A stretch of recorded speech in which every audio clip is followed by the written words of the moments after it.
On this episode of the Clip Service Podcast. Going to talk a little bit about the Summer League. I know that it's been several weeks, but we've been pretty busy with various things, and we did want to touch on that a little bit. Some standouts from Jordan Miller and Kobe Brown and Cam Christie, a couple of the youngsters for the Clippers. Wanted to touch on that a little bit. Some free agency talk. The Kris Dunn deal is finally a done deal. So we're going to talk about that. Russell Westbrook moves on to the Denver Nuggets, and then some Intuit Dome talk and a very backhanded comment, in my opinion, by one Paul George. So we're going to break all of that down and more, guys. So without further ado, let's make it happen.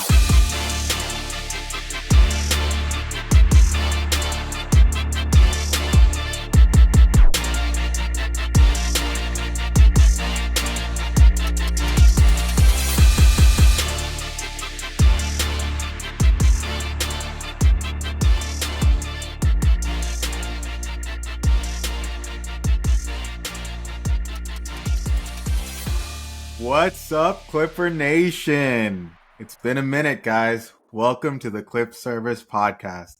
You can find us on Spotify, Apple Podcasts, Deezer, Amazon Music, YouTube, and you can also find us on Twitter and Instagram at Clip Service Pod.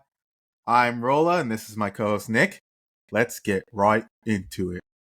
What's going on, guys? Speaking of Intuit, the videos have been awesome from what I've seen. We're seeing a little bit more and more each day from some of the Clipper Twitter folks and Clipper media guys on social media. I think they're doing a couple little events. I haven't been able to make it out to any, unfortunately, but I saw that there was a few separate occasions where they were letting people in at a quarter capacity. They had Terrence Mann there. Terrence Mann and Steve Ballmer were speaking. They were showing off the Halo board, which looks incredible.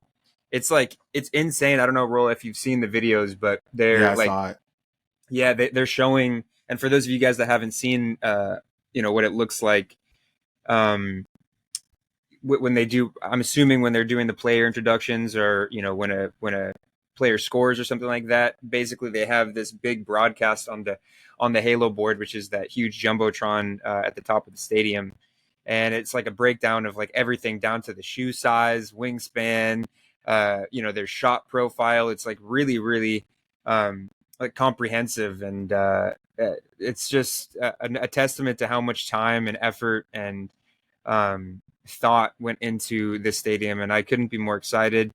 I can't remember what when opening day is, but I'm going to see if I can try and get a ticket. I know Bruno Mars is going to be the first performance. I think that's on August 15th, which is coming up. So maybe I'll get a ticket or two to see Bruno. But I could not be more excited for Intuit Dome. They had a couple people playing pickup on the outdoor courts outside. It just sick. Looks like I don't know. I can't really put my mind around the fact that it's already here and that it looks as good as advertised, if not more. You went there while they were building it, right? I did, yeah. So I had season tickets a couple years ago, and they let us in for it wasn't the groundbreaking phase, but it was after that. The structure was up and everything. It was just basically concrete and like steel beams and stuff, but everything was kind of there and set, and they showed us where everything was kind of going to be. But just looking at that and then looking at how far it's come along in just a couple of years, and it's, we're a couple months from opening it up. It's really awesome. So Clipper fans, I think that there's a lot to be excited about just in that regard. And I know it's going to be a different team this season and moving forward, but I think that we got to take these little things and really Little appreciate dubs. them. So Yep. exactly. Yeah. I mean, the Clippers finally have their own stadium, but I think the first thing that I wanted to jump into specifically was the Summer League, the Clippers Summer League in Vegas. A couple of the, big things that a lot of Clipper fans are excited about, myself included, was some of the younger guys for the Clippers, namely Jordan Miller and Kobe Brown, who both, particularly Jordan Miller, had an incredible showing in the summer league. I watched most, if not all, of the games that I could, but I know that Jordan Miller, I think one game had 38, 39. I can't, let me see if I can pull that up, pull up the stats for that. I know that he was the third leading scorer in all of summer league, averaging 25.4 a game. Um, I knew that I liked him, as like a very late pick. I think we got him 48th. I think that with how hard it is for a second round pick to land in general, I thought, okay, like, there could be something here. And if there's not, it's not that big of a loss. He was an older guy coming out of college. But what kind of play style would you say he has? Well, when we first drafted him, he kind of looked. One thing that I would always say is that he reminded me a lot of Terrence Mann in the sense that he was kind of like this glue guy. He didn't have like a super polished offensive game, but he did a little bit of everything at Miami. I believe he played at Miami, and he just reminded me same size, same like a body type and wingspan and everything like that. It reminded me a lot of Terrence Mann, but this particularly, like in this summer league specifically, he showed a lot more that I kind of wasn't super familiar with or really didn't know that he was working on. I know that I texted you guys when I was watching summer league, but I was watching some of his highlights and rewatching some of the film from those games, and the way that his change of speed and the way that he can get into the paint, he's a lot craftier than I thought he would be. His three ball looks really nice. It's a little slow, but he was shooting very well from three. Let me see if I can pull up the stats on that. So he had nearly three. I was going to say, you know who else is crafty and has a slow pull up? SGA. Dude. Well, okay, so you took the words right out of my mouth. I don't want to get too ahead of myself because I have a tendency to do this, but I was watching the film and I was texting Arola and I was texting Connor. I was like, does this guy not remind you a little bit of a former Clippers draft pick? And I don't think any of you guys responded. I don't think you picked up on it, but I don't know. And I'm not saying that he's ever going to be anything close to Shea, but they too have a similar, similar size. I think Shea's a couple inches taller, but they have good length, bigger guards, kind of like wing size guards. And yeah, his change of speed, his change of pace, he's got a tighter handle than I thought he did. He's able to handle. Looks a lot more confident with the ball. He was making plays for guys. His defense has been solid. He just had a really, really good all around performance. And it was capped off by, double-digit scoring nearly every game. I said I was going to pull up the stats for it. I didn't have them here, but I know that one specific game against the Grizzlies, which was, I believe, the last game for us for the Clippers Summer League, we ended up losing. That was the first game that we lost. The Grizzlies moved on to play the Heat, and I believe it was the Heat that ended up pulling out the win for the Summer League championship. But in that game against the Grizzlies, Jordan Miller had 28 points, 4 assists, 4 threes. Damn. His game is just more developed than I thought it would be. And it's great because he was, like I said, a little bit older coming out of college, which is always something I'm going to kind of knock the Clippers on. And that was another reason why I really liked the fact that we drafted Cam Christie at, 18 years old. We kind of went away from the older guys. But yeah, I mean, the fact that he's a little bit older and his game is taken this huge jump is huge. And I think that it bodes the question, or it poses the question, like, does he deserve a spot in the rotation this season? I know that Kobe Brown, he had a really good summer league as well, probably not as strong as Jordan Miller. I think his best game was a 22-point game with 4 rebounds and 6 assists against the Utah Jazz. His positionally, I think that he fills a more of a need. But I do think with how good Jordan Miller's played, or how good he played in summer league, I think. Do you think he can play off the ball? I think he for sure can. I think that that was kind of what I saw from him initially when we drafted him is a guy that can play off ball, a guy that's a pretty good cutter. He's good at getting to the rim, and he had an excellent season last year in the G League. I think he was in the running for G League MVP. Okay. But yeah, I think that he can play off ball, but the on ball skill was something that I was really shocked at and really surprised with, pleasantly surprised. And so, Lawrence Frank had a press conference a couple weeks ago, and he was kind of saying, he didn't outright say it, but it sounded like, unfortunately, Bones Highland is probably they're going to try and see if they can try and find another home for Bones Highland, just because I think we all agree that Bones Highland deserves minutes, but I just don't know if there's minutes for him on this team.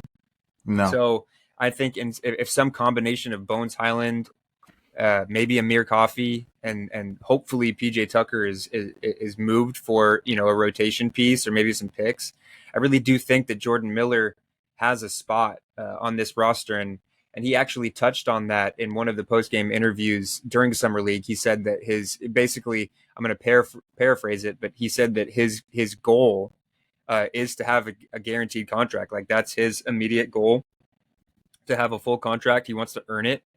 And that was something that I really like to hear too. And I think that with how he played and the fact that he's younger, Amir is he's not old, but he's not young either. Right. I think that Amir is more of an off-ball guy. I think losing Paul George this offseason, I think that any sort of off-ball juice, off-ball offense or on-ball offense, is welcome. So I think if you bring in younger guys or give minutes to younger guys that can score on the ball, I think that's a good thing. So I don't know. What do you think, Rolla? Like, I think it's worth a try. I mean, the thing is I think a lot of the ball is going to be run through. Well, at least with our starting lineup, it's going to be run through James Harden, Kawhi. For sure. So if he can get minutes on like the second unit, I think that would be great. If he can be a scorer to kind of make up what we've lost with like Paul George, I mean, I don't have any complaints on that. I mean, I think this year in totality it's kind of one year where it's kind of like a wash where, we hope we can get deep into the playoffs, but like everyone's expectations are that we are a first round exit. So I don't see why not try to experiment with different players, different lineups, and see what can work and who is a diamond in the rough for our team going forward. Yeah, no, totally. And I think, like I just said earlier, Kobe Brown's profile to me is very interesting. He got a little bit of run last year. He had a couple shaky moments in Summer League this time around, but one thing that I really like from him is his ability to handle the ball as well. And at his size, he's built like a bigger three or a power forward even. And to have someone that can make plays at that size, and he's bigger than a lot of threes. He's smaller than some fours, but I think that that's good because in some cases where he's going to be a little quicker than some traditional fours. I think if he's trusted on for minutes as well, I think he might even have a better chance of cracking the rotation. He's almost reminds me, like I said, this is another comp that I don't think he'll ever reach, but he reminds me a little bit of like potentially someone like Draymond Green, where he can be a versatile defender. He's a bigger body that can handle the ball and bully around smaller threes. And I think that he can play some minutes at the four off the bench as well. But I think those two guys have kind of earned a spot. I really like Cam Christie. His shot looked. His one thing that stood out to me about his summer league stint was his jump shot looks NBA ready. It's pure. It's a quick release. He's really good at shooting right off the curling off screens and stopping on a dime and pulling up, like similar to JJ Redick almost. Interesting. And the only thing with him is he's young and he's raw, and I don't think that there's going to be as much of an emphasis on him getting a ton of minutes this season because, in 3 years from now, he'll still be 21, 22. Right. So obviously I would love for him to get minutes, but I think he's probably going to be one guy that plays a lot in the G League. But I like what I've seen from our younger guys for sure, particularly, like I said, Jordan Miller. And if we can move on from some of our lower rotation pieces like the ones I mentioned earlier, I really do think that giving those guys minutes is extremely important. Hmm. because the Clippers haven't been great at drafting, especially in the second round overall. I mean, we've had, Terrence Mann, and we've had some diamonds in the rough that have really worked Yeah. out for us. But, another guy that we want to talk about is Musa Diabate, who was another Clippers second round pick. Looked like he had some promise. Very offensively raw big man, and he actually just signed a two-way contract with the Charlotte Hornets. So yet again, another second round pick that kind of we hold on to. He's in this limbo, and then he moves on. So I think that it's important to not make that a theme. We draft a guy, we keep him for 3 years, they take up a roster spot, and then they just leave for nothing. So Right. I think it's important to try and put those guys in the rotation, even if it means giving them 5-10 minutes a night, because I think that you never know if you don't have any. You never know if you have something if you don't play them or give Play them him. minutes. Yeah. So I think that'll be an interesting development going into this season. I think if the roster stays the same, I think that there's a good chance that they play a little bit. I don't think that we're making a play for Zach LaVine. I don't think we're making a play for John Collins. I don't think we're trying to necessarily bring any big names in. We'll talk about that a little bit later on in the episode with a specific name that Rolla has an opinion on that I don't necessarily agree with, but I think it'll be a good topic of discussion. But summer league was great. I really wish we would have. This was honestly the funnest summer league I've experienced or I've watched in a while from the Really? Clippers. It seemed like there was actually something there that can translate to the regular team, and we have a group of prospects, so that was fun. But now that summer league's over, the one thing that everybody was kind of waiting for was the Kris Dunn sign and trade that was apparently accepted and approved and agreed upon by Kris Dunn and the Clippers. But there were several weeks that went by where nothing was no pen was put to paper. But it is confirmed. It is a done deal. I think the contract or Done the deal. yeah, exactly. That's gonna be that's gonna be used a couple times in this episode. But so yeah, it looks like the details of it are the Utah Jazz acquire Russell Westbrook, a 2030 second round pick swap, some cash considerations for Kris Dunn. The breakdown of his contract is, I think, $5 million in the first year, this upcoming year, $5 million in the second year, and 5.5 in the third year, and then he becomes a free agent at 33 in 2027, Damn. 28. So I think that's a really good deal for, in my opinion, one of the best perimeter defending guards in the league. I think that he kind of gives a defensive output similar to guys like Derek White, guys like Drew Why do I Holiday. feel like he was just drafted though? How old is he now? Like He's 28? 30. He's 30. He's He's one of those 30? guys that I'm like, oh, he's really that old. I think really, he was drafted by the Timberwolves. Didn't really work out for them. He wasn't a part of their future. Bounced around. I think went to the Bulls. It was pretty solid there. Um, I can't remember. Where he's did he always been. blow up?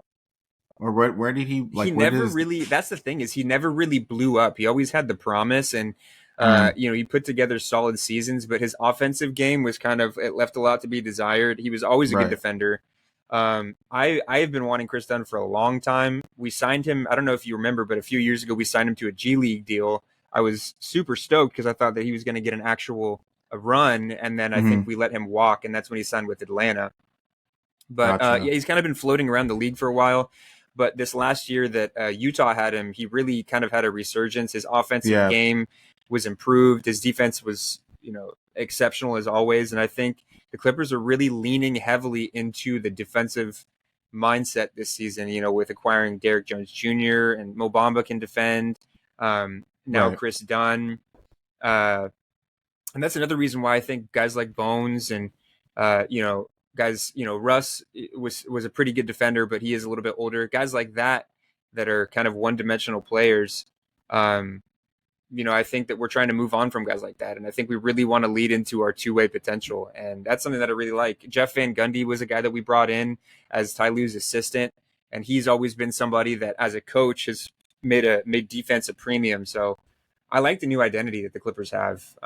Whether that means that we're going to be a top, 4 seed or top 5 seed remains to be seen. But I think that finally we have, in theory, we have a pretty clear cut um, identity. I don't know. What do you think, Rolla? Because in my opinion, the whole 2-1-3 era, the biggest question mark was a lack of identity. Players touched on it, Mm, and I think that was one of my bigger knocks on the 2-1-3 era when it was still going on. well, I disagree, honestly. I think We always had the we potential to be a defensive minded team, but we never exactly. were. I think that at one point we were a defensive minded team. I think that was kind of our whole thing was defense, but our stars were never healthy enough to kind of set that in place. I mean, we have two of the best defensive wingers in our generation in Kawhi Leonard and Paul George, and we kind of never put that kind of never came into fruition. Honestly, I honestly don't know what our identity is going to be going forward. I think it's honestly going to have to come from James Harden. Kind of I don't know, the way we play, the way our offense moves, and then defensively it has to come from. I mean, I would hope it comes from Kawhi, but um, it could be Nicholas Batum, it could be Terrence Mann, it could be whoever. But this year I truly have no idea. It's one of those years where you just got to hope for the best, and we'll see what happens. But I mean, there's really no predicting what happens this year for the Yeah, Clippers. I was trying to pull up the defensive stats for the Clippers like over the years, but I mean, as far as what I can remember, we've kind of been middle of the pack for the last. I mean, for most of the 2-1-3 era, and I know that Mm-hmm. you said that it was a big part of it was health, and I do agree with that. But I think that if that's your identity, I don't think you need. I don't think only two guys on your team should represent that and everybody else shouldn't. I think that if it's a part of your identity, you can maintain that sort of thing when your stars aren't available or whatever. Well, So it just didn't look like we tried half I the time think on that defense. I think there was a point in time where we really focused in on defense. I think that year we went to the Western Conference Finals. I think our defense was pretty solid, and I also think that uh, before the bubble, that period of Paul George and Kawhi first coming onto the Clippers, I thought our defense with Patrick Beverly was truly one of the best defenses. Maybe we had high scoring games, but that's honestly might be because of the level of intensity and passion that teams came at us with.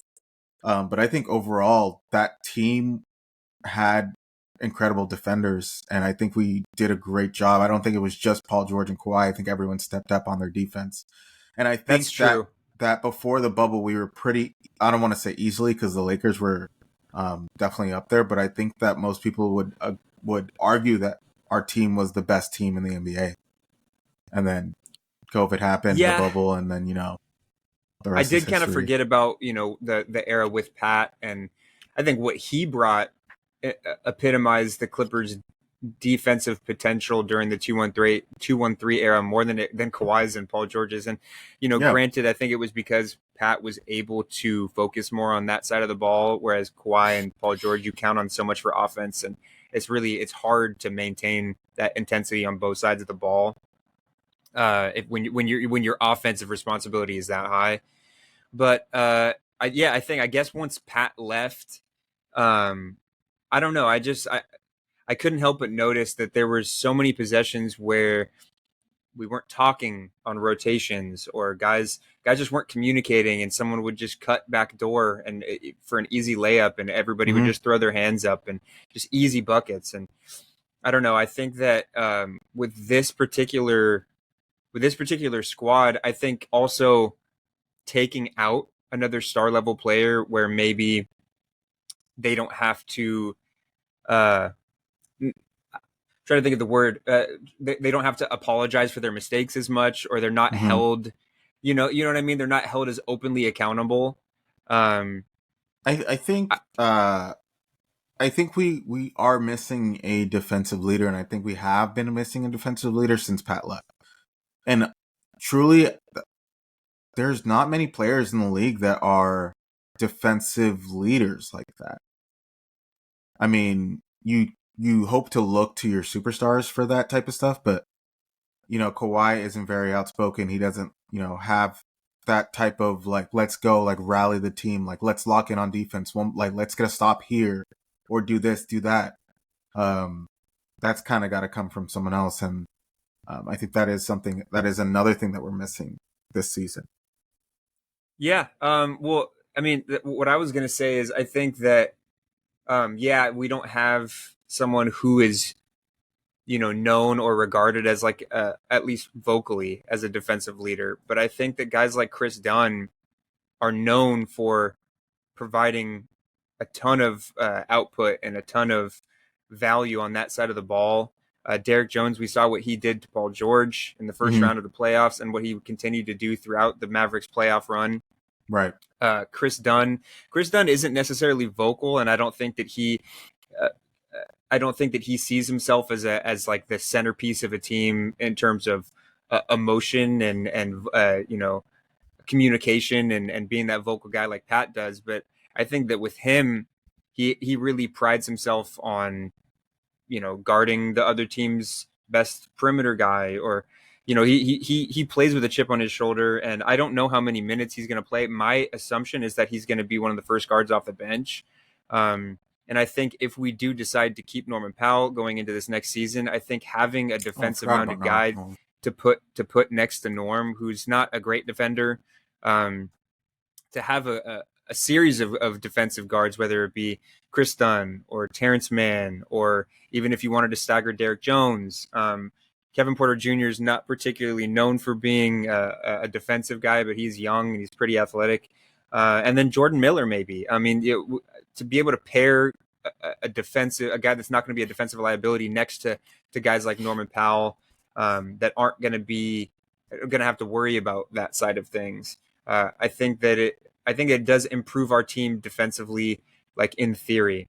And like I said before, I think that having a coach that really prides, that puts a premium on defense, like Jeff Van Gundy does, I think that I don't know. I kind of see the writing on the wall here, and I hope that the Clippers really do put their money where their mouth is on the defensive side this season, because we did lose a good amount of offense with losing Paul George. So I think that you can double up on the other side of the ball and really kind of mitigate some of the stuff that we don't have anymore.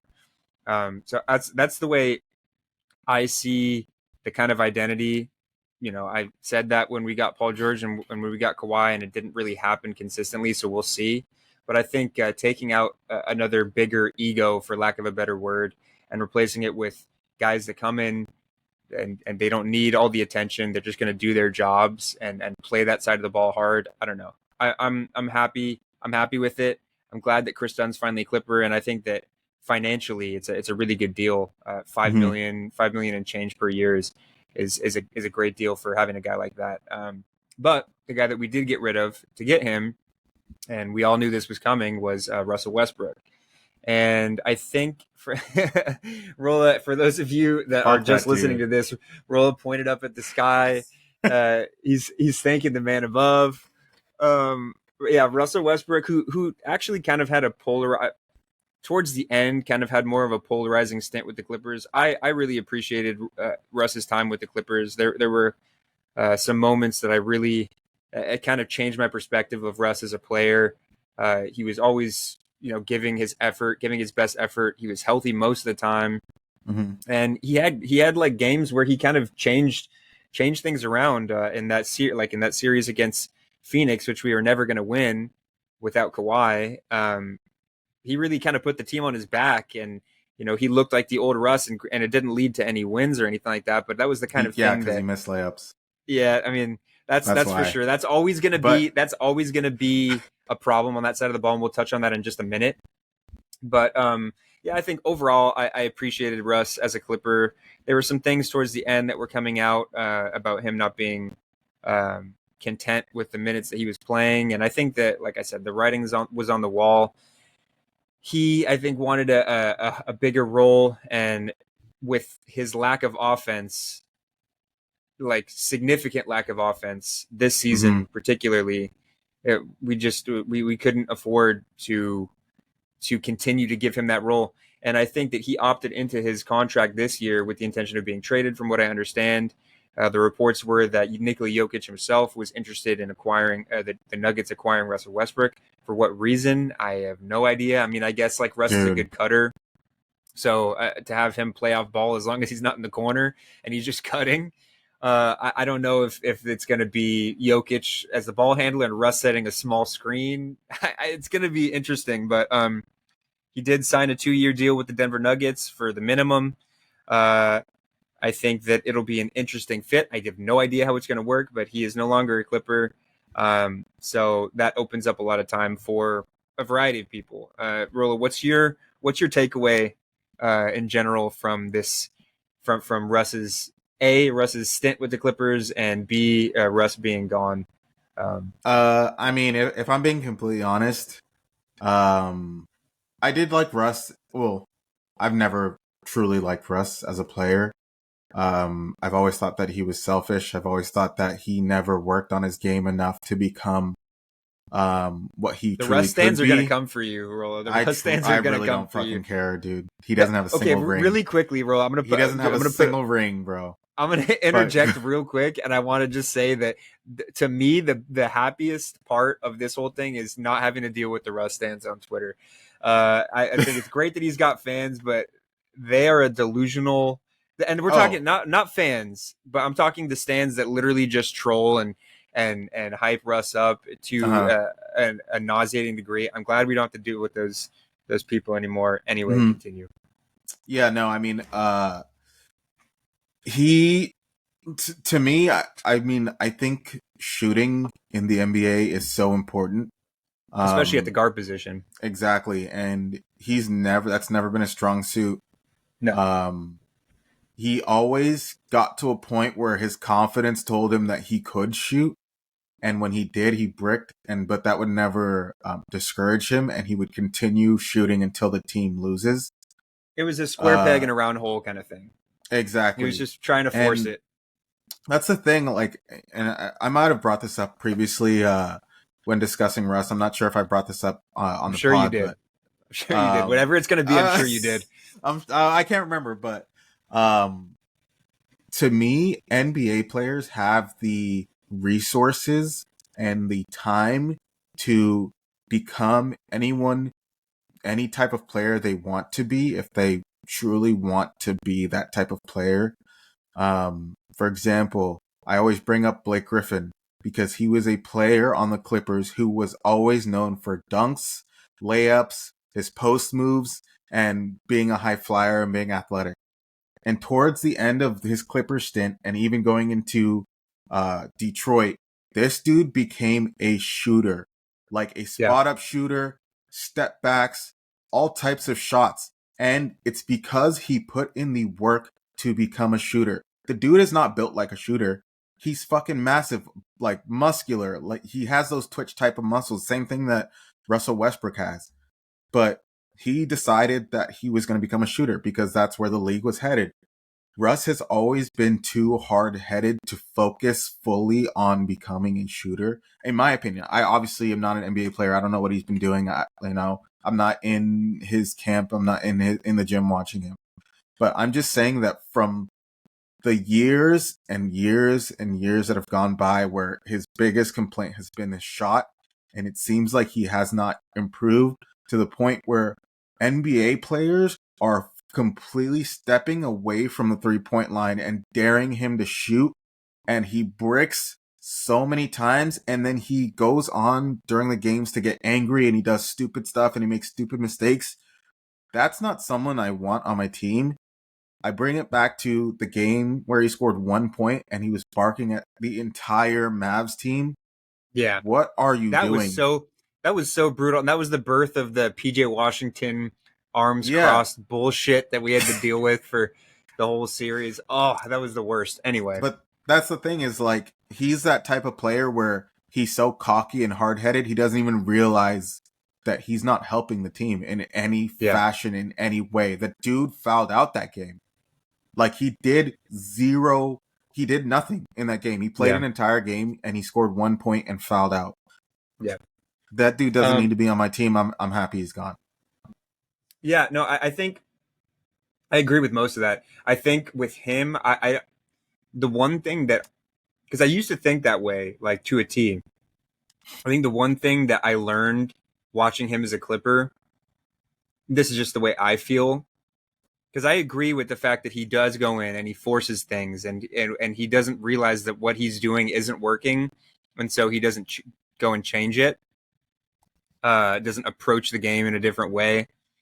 But I think that the thing that I learned about him, in my opinion, is I don't think it's necessarily a cocky thing or like an arrogant thing. I think that he just cares so much about doing what he thinks he can, or what he feels he can, everything that he feels he can, to try and get a win or to try and help his team. But sometimes it's just uh I don't know. I don't think it's a cocky thing, in my opinion. I think that he truly does care about winning, and I think that he's very competitive. I think that sometimes that alone causes him to put on the blinders, and he can't get out of his own way sometimes. Whether that be, he's declined a little bit as an athlete, which I think is a big part of it, Mm-hmm. and he doesn't have the lift. He can't dunk on people anymore, or the fact that he doesn't work, as hard on shooting, and he hasn't become a good 3-point shooter. Whatever it is, I do think that Russ did what he could to try and help the Clippers to win. I just think that bottom line, he's an older guy that's lost some athleticism, lost the best part of his game, and he's never been able to um, Recover. recover, and he has never been able to evolve his game to the modern um, like style of play. Yeah. So I think we can both agree that it is probably better that he's moved on, and I think it's important because it allows other guys to get playing time that probably should have when he was getting So minutes. is he's on the same team as Reggie Jackson now? No, Reggie Jackson was either waived. No, Oh, Reggie Jackson was he's traded. going to the Sixers. Yeah, so Reggie Jackson was traded again to the Hornets, waived by the Hornets, and then he just signed with the Sixers. So him and Oh, PG are teammates wow. again. Yeah. So Interesting. that kind of hurts my heart a little bit. I'll Why? always love Reggie just because it's like Reggie and PG like reuniting on a team that's not us, and I don't give a I don't fuck know. about that dude. Well, not Reggie Yeah, Jackson, about Paul I was George. gonna say, what did Reggie ever do to you, dude? No, I actually Reggie love was great. Reggie. He was a great he But was a great yeah, I Clipper. mean, obviously, it was time to move on from him as well. Um, but yeah, I don't know. I think the Russ era was what it was. I'm glad that part of the what's left of the 2-1-3 era is over. I'm glad we have Kris Dunn.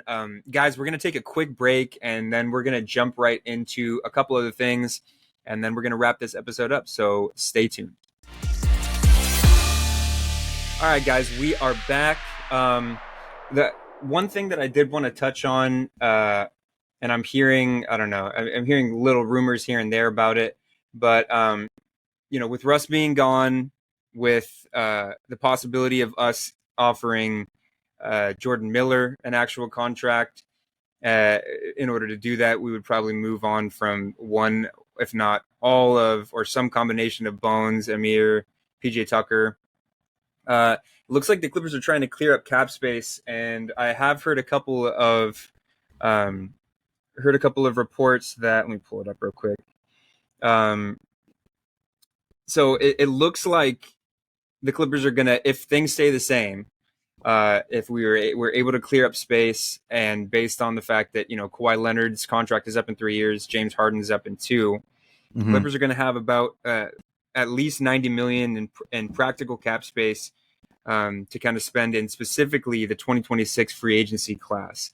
I don't know for sure if that's going to be the objective or if that's what the Clippers are looking for, because I have heard conflicting reports as well.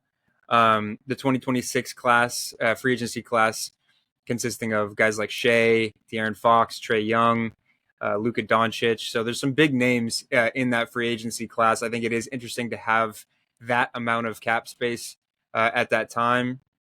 But as I said, conversely, I've heard reports that the Clippers are looking to add another star this season. One name being Julius Randle. The Knicks just added Mikal Bridges. They have a pretty stacked roster. It looks like they're kind of going for a defense or a two-way style of basketball. Julius Randle isn't a great defender, and he's making a good amount of money from what I understand. Rolla, would you? I have my opinions on this, and I will give them after you give your opinion. But what would you think about a potential Julius Randle coming to LA scenario? Honestly, I wouldn't mind a Julius Randle, as long as he knows his place, as in, he shouldn't be taking step back 3-pointers. He shouldn't be playing like he's a point guard and But actually he play does like he's that, a and he big man. loves that. Yeah, He but loves it. the thing is, he'll be playing in a unit with, James Harden, who's going to have the ball in his hands.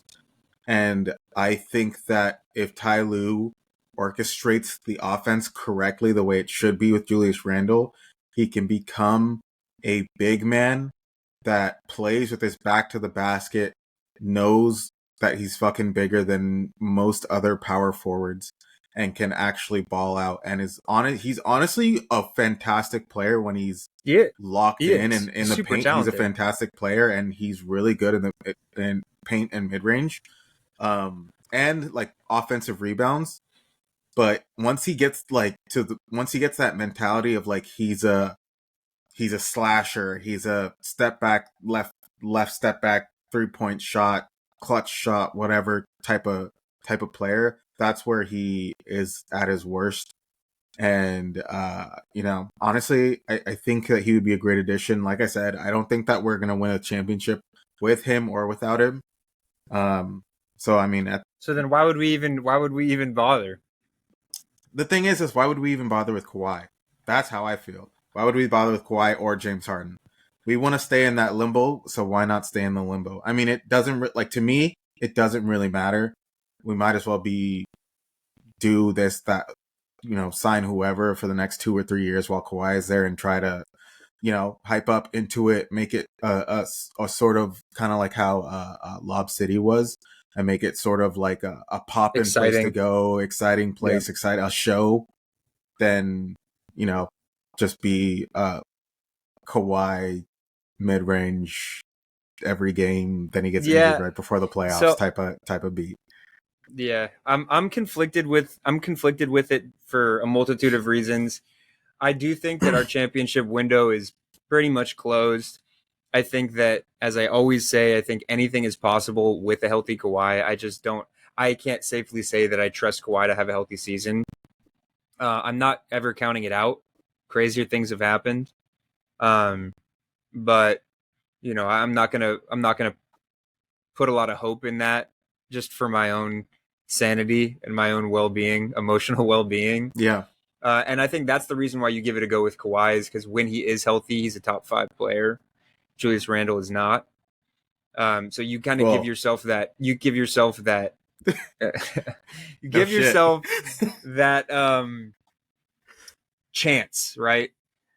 I think with Julius Randle, there is, he fills a position of need that we haven't had. The hmm power forward spot has been something that the Clippers have kind of toyed around with and tried a multitude of different things over the course of 2-1-3 and the post Lob City era. Um, I know we've played threes at the 4. We've played Terrence Mann at the 4 at times. We've kind of tried the double big thing that didn't work.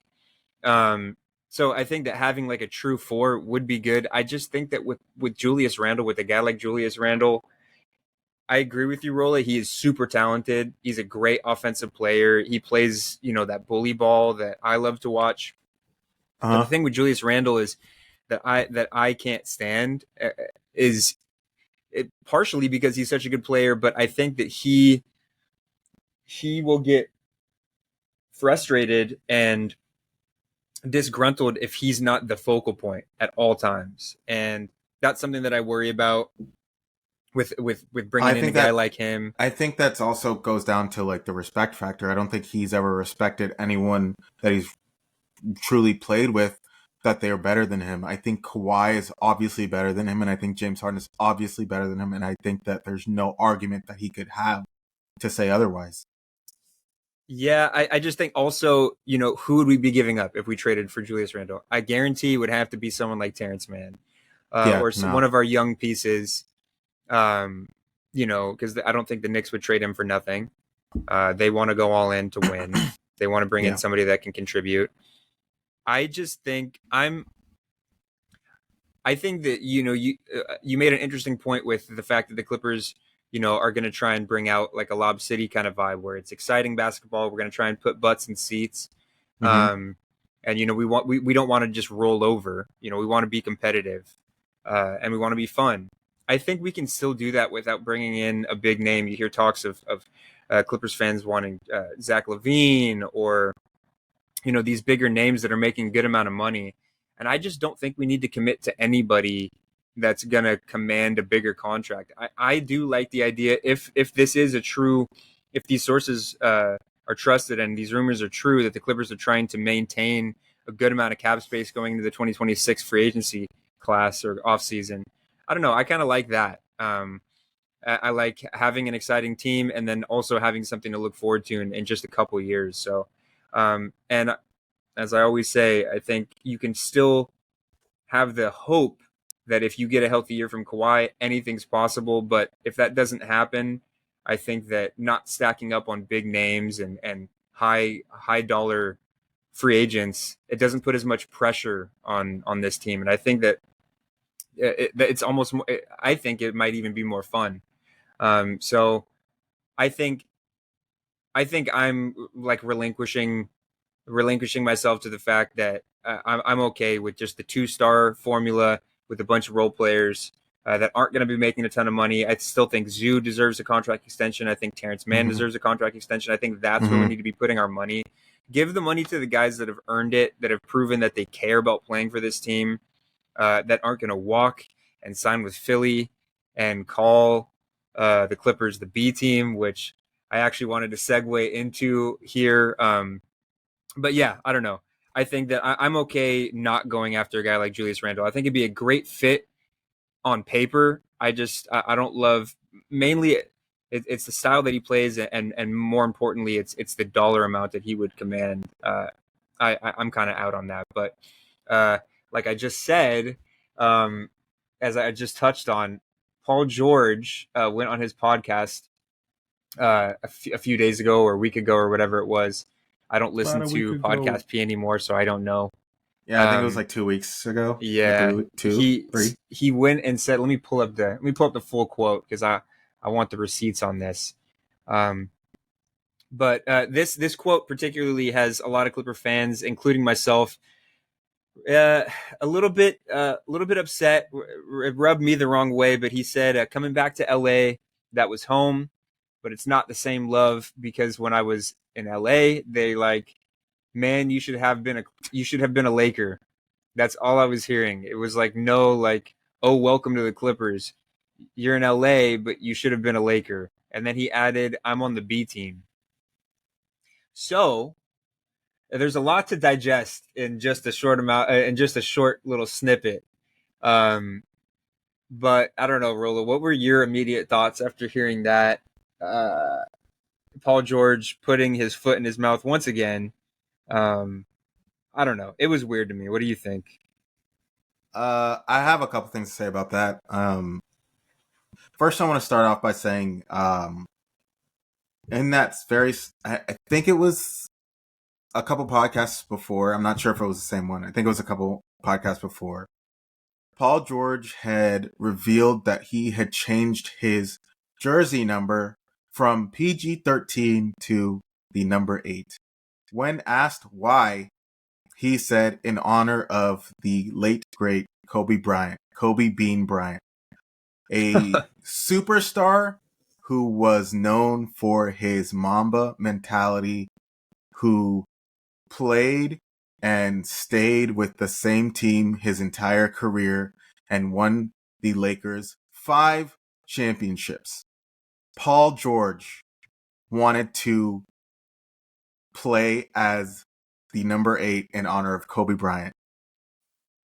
This dude is the exact opposite of Mamba mentality. Yeah, yeah, yeah. Kobe Bryant rolled over in his fucking grave for Paul George saying that bullshit. Paul George is one of the weakest in the in mindset. He is one of the weakest superstars I think I have ever seen. I mean, for a guy to be more talented than Kobe Bryant, to not even come close to what Kobe Bryant was, like having the audacity of wearing his number, is honestly hilarious. Paul George mentioned that the Clippers were the B team. Demon out of Rolla today, guys. No, he mentioned the Clippers were the B team. Yeah. Paul George is a B team type of player. He himself said that he is a secondary player, something Kobe Bryant would never say. In fact, Kobe Bryant, that was one of the reasons why Shaq left, or why Kobe Bryant wanted Shaq to leave, was because Kobe Bryant believed he was number one. Paul George doesn't even have that thought, dude. Someone with that much talent, who is an elite mid-range shooter, an elite three-point shooter, an elite free throw shooter, handles, is a great playmaker, can defend, perimeter defending, is big enough to defend in the paint, can guard 1 through 4, freak athleticism, can dunk over people, is calling himself a number 2. Like, shit is unbelievable to me. But I mean, congratulations to Paul George. He went from a team that was under the radar, where he could, play his bullshit. We gave him everything too. He could shoot the ball off the backboard, and Clipper fans don't talk shit. We've never really talked shit on Paul George like that, and that's one of the things that I wanted Clipper fans to do. We know he is going to the Sixers, and the second he fucks up, this dude is going to realize what an A team is like. So, I mean, congratulations to Paul George. He got what he wanted. He got his number 8. Let's see what he can do. I mean, I have nothing else to say. This dude has been a bum since the bubble, if we're being real. I mean, he took no. He was great in 2021. He took the Clippers to the Western Conference Finals, and he bricked 2 back-to-back free throws. Yeah, I mean, I do forget about that from time to time. When it comes down to it, he doesn't have that mentality, and he never will. Yeah, very well put. I wouldn't have put it that way myself, but I think that you speak for a lot of Clipper fans. I mean, bro wants to be Kobe Bryant, dude. Shit is actually hilarious. No, I shouldn't be this hurt by it, but I am, because I think that it's just like, it's a complete disregard for what the Clippers as a franchise did for Paul George to get him here, to bring him home, to be able to play in front of his family, his mom and his dad and his kids and his wife. He was home, and we brought in his buddies. We brought in Patrick Patterson. We brought in John Wall. We brought in Reggie Jackson. We brought in Russell Westbrook because he wanted to get Russ. It went against kind of what we were supposed to do at that time, and we completely threw that away because we wanted to accommodate Paul George. And I just don't know why. And maybe he misspoke or whatever, which Paul George does constantly. But whether or not he misspoke, the fact of the matter is, it sounds like he's burning bridges a little bit. And that puts a sour taste in my mouth, particularly because we jettisoned our entire future so that we can have him and Kawhi team up. Whether you want to blame Kawhi for that, whether you want to blame Lawrence Frank for that, whatever, it happened. And to have all of that coalesce, and still there's a little bit of shade being thrown at your former team. All I know is I am very ready for the first game that the Clippers play the 76ers. And I will probably get tickets to that. I'm going to lead the charge. I got love for Paul George. He's had fantastic moments as a Clipper. But yeah, I'm going to be leading the charge. I'm going to be booing every time he touches the ball. It has to be like that. I'm sorry.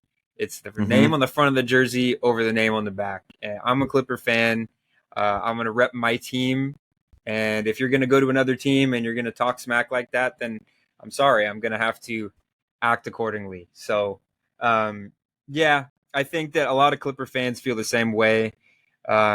I think that on paper, the 76ers are going to be really good, but, on paper, the Clippers were really good with Paul George, and the best was never consistently brought from Paul George. So we'll see what happens. I think Philly is still like a title contender if they stay healthy. Embiid's health is a big question mark. He's a big if. But yeah, we'll see. Whatever. Best of luck to Paul George. I can't wait for the Clippers to play him and Derrick Jones to lock Paul George up once again. I think that Sixers team is a second version of the same Clippers. Almost. I do think that Tyrese Maxey is a big X factor because he's so young and his potential. I think he has not reached his potential yet. Oh, if they gave Tyrese Maxey the keys to the team, I think the team could be on that level. But I don't think that they're willing to part ways or take the keys away from Joel Embiid, and because of that, they'll never be. In my opinion, I mean, I was wrong about the Celtics, but the keys are never going to be in Paul George's hands because Paul George seems to always want to be a glue guy. So no, they don't have to worry about that. They don't have to worry about dude.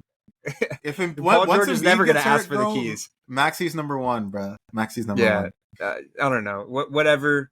I love Tyrese Maxey. They're going to be fun to watch, but yeah, Paul George left a sour taste in a lot of our mouths, and I'm looking forward to the first matchup. I need to check and see what. Oh, actually, the schedule hasn't come out yet, but when it does, better believe I'm gonna be looking at tickets for the first Sixers game in LA. But yeah, I think that pretty much does it, guys. Check out the Olympics. The men's basketball and women's basketball are undefeated right now. LeBron is kind of capping off a legendary career with some really, really great moments for the U.S. men's team. The U.S. women's team is as dominant as ever. Their team is probably more stacked than the men's team. They have a ton of talent this season. So check it out. I think we got like a week left until the Olympics are over. I've been watching as much as I can. I've been out of town the last couple days, so I haven't been able to watch as much. But yeah, guys, thank you guys so much for tuning in. We really appreciate it. As Rolla said up top, you can find us on Spotify, Apple Music, Apple Music, Amazon, Apple Podcasts, Amazon Music, Deezer. It's been a while, guys. You can find us on YouTube as well. I got that one right. Check us out on Twitter and on Instagram at Clip Service Pod. Thank you guys so much for tuning in. We'll probably have another show for you guys in the next couple of weeks. As we said the last couple of times, we're going to kind of spread out these episodes. But if anything happens, if a Julius Randle trade goes down, we'll be there to cover it. So stay tuned for the next episode. And as always, let's go Clips. Let's go Clips.